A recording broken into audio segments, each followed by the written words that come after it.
tuned in to The Andrew Lawton Show. But I do want to talk about this story that came about this week, which is a bit of a deviation from what we've been talking about the rest of the show, which makes it a good note to end on for the week. A new political party. Now, I should say that there are a great many political parties in this country. You've got the Communist Party, the Marxist-Leninist Party. You've got, I think there was a marijuana party at one point. So you've got a bunch of parties that don't really do anything and are kind of just existing on paper only. And then you have parties that come on and they want to make a splash because they feel they are filling a void that the status quo is not addressing. And that is what this new initiative seeks to do. It is a party formed by the folks behind Center Ice Canadians, which was formerly Center Ice Conservatives. It is called Canadian Future and is being led in the interim by New Brunswick MLA Dominic Cardy, who joins me now. Dominic, good to talk to you. Thanks for coming on today. Hey, thanks for having me on the show. Appreciate it. So let me just ask first and foremost, I know this is being presented as a centrist party, which is a term you often hear kind of appropriated by both sides. Do you view this as a party for conservatives that don't like Pierre Poilievre or liberals who don't like Justin Trudeau? Oh, we'll take both, and lots of other people who are fed up with politics in general. We've had some support coming even from other parties, because there's I think a feeling that we've ended up with kind of a mushy politics where you've got this kind of sterile debate about left versus right based on a 200 plus year old idea about how we should run our economies. We've got 100 plus years now of ideas and evidence about how to run mixed economies. We know that's generally what works. To me, the big fight right now is about, do we have an open society or a closed society? Do we fall in line with the models of government that we are seeing pushed by the Chinese and the Russians around the world, clearly trying to influence Canada directly and indirectly? And do we have a party based on evidence? Because I think that's something that all the parties have slipped away from as the years of sort of left-wing postmodernism made truth somewhat relative. And that's now being a mantra embraced by the right, where we have, unfortunately, Mr. Poilievre out campaigning Max Bernier, talking about the World Economic Forum and how apparently it's running our lives, which is got to be one of the daftest things I've ever heard. And I'm getting kind of fed up of people saying that Canadians aren't responsible for what happens in Canada. We're not subject to shadowy foreign influences. We're a sovereign country. We can make this place better. We built it. We can fix it. Oftentimes when people call themselves centrist, they usually kind of cloak it in saying they're fiscally conservative and socially liberal, which I find is somewhat counterintuitive because it still sort of falls into that left-right dichotomy here. How do you define what a centrist is in the context of what your party seeks to be? Yeah, although I think that these definitions change, right? I mean, you look at the Soviet Union, it was pretty damn left when it came to the economy, but it was also pretty right wing when it came to social structures. It was, not the land of free love and progressivism that some of its modern day young adherents like to imagine that it was. So when I say center, I'm talking about being a radical centrist. So I'm not talking about some mushy middle with softened down versions of policies taken from the old lines, supposedly left, supposedly right parties. I'm talking about the sharp end of the arrow, getting some really aggressive policies in Canada that will help to fix some programs that we have, but also really change the direction of the country. Because I think people are kind of tired after a number of years of Mr. Trudeau's cheerful of somewhat empty ways. And I think that's why Mr. Poilievre is doing well in the polls. But I'd have to hope again that at some point, either he shapes up and stops spreading conspiracy theories and starts actually sharing some real solutions, or that we'll be there to help try and fill that void, because there's got to be something better than having two parties, neither of whom accept that there's such a thing as reality. The liberals fiscal side. I wonder how true that is, though. I mean, Pierre Poilievre won the Conservative leadership with a resounding margin. I mean, greater than even Stephen Harper, who was the founding prime minister and founding leader of the party. He had 69% of the support of members. You also have the Conservatives polling right now at 40 some odd percent, which in Canada is a pretty significant margin. So I just, where is the political homelessness that you're describing of people that are uncomfortable with the Conservatives as an alternative to the Liberals? Well, uncomfortable with the Conservatives and the Liberals. We did a big poll about 5 months, I think, ago now, and over 2,000 people across the country. And the numbers came back pretty much evenly on the both Liberal and Tory sides, people saying they felt their parties were, both of them, becoming more extreme, less representative of their values, less interested in talking about actual plans to fix the country's problems, more interested in scoring points off of their opponents. And the sentiments about that were just about even on both sides. You had stronger sort of core base support for Mr. Poilievre, which makes sense because I think in the end he became leader, and not to compare him too closely, but through the same sort of process that Mr. Trump became Republican nominee in the States, by reaching out to a lot of people who'd never been involved in politics before, which on the one hand is great because we need to get people engaged. And one of the things that kills democracies is when people give up on it.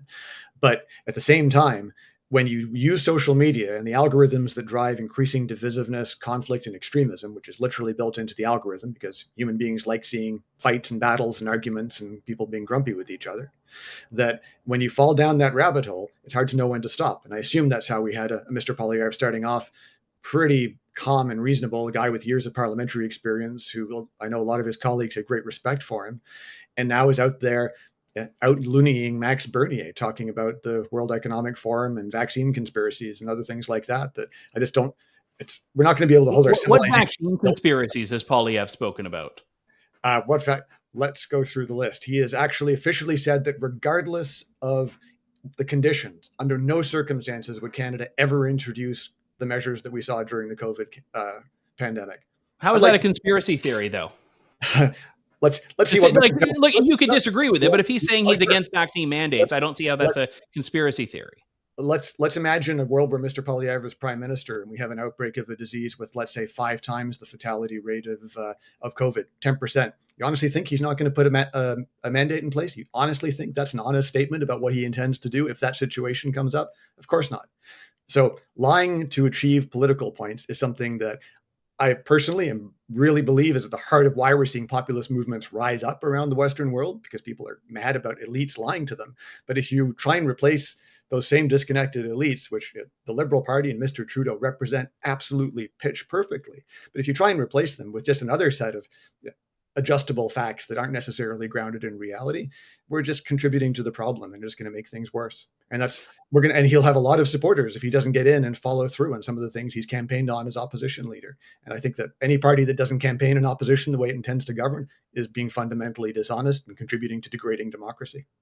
Political parties, I think, generally tend to be followers more than leaders on a lot of issues in general. I mean, you even mentioned that your initiative did polling. You wanted to see where Canadians were before you took a particular course, which I think is reasonable. A lot of the things you're talking about that you don't like about the Conservatives are things that there is a constituency for that is supporting the Conservatives. So is your problem not with where Canadians are rather than where the Conservative Party of Canada is? No, because there's no other option right now. That if we've got this large chunk of the population that say that they've traditionally voted Liberal or Conservative, in some cases going back and forth, as lots of people do, or with the other smaller parties, that they're saying that there's no option that brings together people who, just to list a couple of examples, believe that climate change is real, want to fix it, don't believe that throwing money at problems is the way to fix it. Following down on that policy, we have a real, not a lead anymore because we gave it up, but we have an established nuclear industry. If we're talking about a climate crisis, why aren't we aggressively building nuclear power plants and exporting them around the world so that we can make Canadian jobs, make Canadian money, help do our part to reduce carbon emissions, and help other countries that contribute way more than we do to the carbon emissions to cut them down? I don't care what the cause of climate change is. It's happening right now. And if the basic science says that reducing carbon is going to help mitigate it, I'd rather have a slightly cooler planet where we can figure out how to handle the usually nuclear power plants are creating a minuscule amount of nuclear waste. All the waste in the world, I think, would fit into 2 Olympic-sized swimming pools, all of it created since the 1940s. So, right there, no one's talking about that in a serious way. That's got to be something that happens in the next mandate if the people who are most pessimistic about climate change are wrong. And if people believe they're right, regardless of whether you do or not, in the end, that means that there is an opportunity to make money and an opportunity to address people's fears in something that's going to make the world better by actually reducing the emissions and hopefully reducing the horrible summer that we had with the floods and the fires raging across the country. Let's make some money off this, make the world a better place. But to have a party that's fighting against the idea that we should transition to a new post-petrol economy, it's like campaigning 100 years ago against transitioning to the petrol economy. I mean, it doesn't make any sense. If you were generally someone looking to advance your country 100 plus years ago, and you're saying, you know what, guys, I think the Amish have got the right idea. Let's stick with the horse and buggy. Let's avoid those fancy newfangled cars. Humans are supposed to progress and innovate. Let's put money into research and development to deal with the climate issue. Bring scientists to Canada. That sort of industry always has a knockoff and helps us in all kinds of other sectors. That's just one example. Then we could talk about defense and international affairs. Yeah. Well, just on the climate, though, for a moment, if your belief is that this is the hole in Canadian politics right now, how do you explain one issue? Yeah, but this party and this movement and this radically centrist approach, how do you explain the 2021 election when Aaron O'Toole did exactly what you're describing on climate? He came out with a conservative answer. He said climate change is real, it's a problem, and here's what we're going to do. There was going to be a cost associated with that. He really kept a lot of the conservative policies that the conservative flank of the party were trying to push forward at bay. And he completely fell short in winning the election. So how do you explain the 2021 election when the Conservatives really did exactly what you're saying they needed to do? Because no one trusted Aaron O'Toole, because he campaigned one way when he was campaigning to be leader in an opposition, and then tried another way when he was campaigning to be prime minister. And I think Canadians are smart, and they could tell that he wasn't being consistent in his messaging. So there's a real fear that when the Conservatives are saying one thing that sounds a little bit more moderate, that they're actually talking about something much more extreme. And when you have the Conservative Party candidate out-loonying the Bernier candidate in the Winnipeg Manitoba by-election recently. By opposing vaccine mandates. No, in that case saying that Max Bernier was a tool of the globalists who went to WEF meetings, and Pierre Poilievre would never allow that to happen. I'm sorry to keep on going on about the WEF. Well, but since you do, let's drill into this, because Justin Trudeau this morning is at the UN talking about the virtues of a carbon tax. I've covered the World Economic Forum. I've been there reporting on it. You'll oftentimes hear people talk about all the great things they need to do on. Pardon me? Did you get the microchip implanted? You all set? No, I didn't. I needed to stay a day late for that. But they talk about all of these very aggressive and I would say very radical environmental proposals. So is your position that you cannot criticize that without being loony? No, you can absolutely criticize it. And let me start right now. The WEF is an expensive talking shop of rich people trying to make themselves feel relevant in a way that is, in terms of the way it actually impacts power politics around the world, nearly completely meaningless. Anyone really think that anyone's going to listen to what Iran has to say about women's rights, or that Somalia has to say about climate change? It's a talking shop that allows occasional serious work to happen. I'm talking about the UN in this case, but most of the time is a vast waste of time and money and is controlled by dictators. And the WEF. How is that different from what Poilievre said about the WEF? And what's that? How is that different from what Pierre Poilievre said about the WEF? Because Pierre Poilievre goes on about globalist, which is code for anti-Semitism. Pierre Poilievre said that he will not allow his ministers, you talk about freeing people to do what they want. Okay, hold up. Are you accusing Pierre Poilievre of being anti-Semitic? Let me finish. If I can finish my answer, I'll come back to that quite happily. Okay. That the WEF, he's not going to allow any of his ministers or government officials to attend any of the meetings of the WEF. That's his great stand against the globalist threat that's threatening all of Canada. This is rubbish. Canada is not broken, and we are not under the sway of some shadowy foreign tentacled octopus that's trying to dominate our lives. Anything wrong in Canada, we can fix. We fixed things before. We built this country out of the ice and the snow. We can do it again to face these new challenges in the 21st century. What we don't need is people dog whistling anti-Semitic tropes. And anyone who doesn't think the attacks on George Soros and the WEF don't have an anti-Semitic tinge into them needs to go and read a little bit more about anti-Semitism. So do you believe, okay, let me be perfectly frank. Do you believe Pierre Poilievre is anti-Semitic? I have no idea. I know that his party is peddling tropes that have their roots in anti-Semitism. His party, which has been one of the most stalwart defenders of Israel for the entirety of its existence, you think is going down the road of anti-Semitism? I would ask you how the folks in the Republican Party, who were similarly stalwart supporters of Israel for most of Israel's history and have now become infected with populists who are largely influenced by ideas coming in from other countries, namely Russia, who are spreading a radical anti-Western agenda in the guise of traditional Western values. And unfortunately, we're seeing that picked up by elements of the Conservative Party. And it's why a lot of people don't feel comfortable with the Conservative Party. And one of the reasons Andrew Scheer didn't win in 2021, despite people being increasingly fed up with Justin Trudeau. I think I will get a lot of angry emails from Jewish supporters of the Conservative Party that don't see what you're describing there. I can, again, look at the tropes, the stuff that's being shared around the WF, globalism and George Soros. go and do a tiny bit of reading produced by B'nai B'rith and the other Jewish advocacy organizations talking about how this is part of the global rise in anti-Semitism. And then those folks are welcome to contact me, and I'll happily debate them on the subject.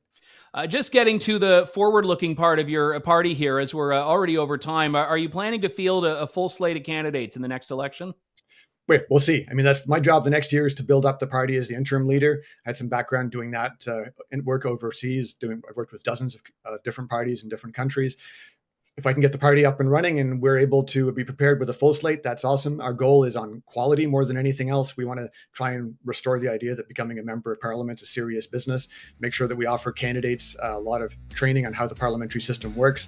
The people who are going to try and rip them off, scam them and the public. There's a lot of things that can be done to make sure we have a better legislature rather than pretending our institutions are broken. Dominic Cardy, interim leader of Canadian Future. Thank you for coming on. Hey, thanks. Thanks for listening to The Andrew Lawton Show. Support the program by donating to True North at www.tnc.news.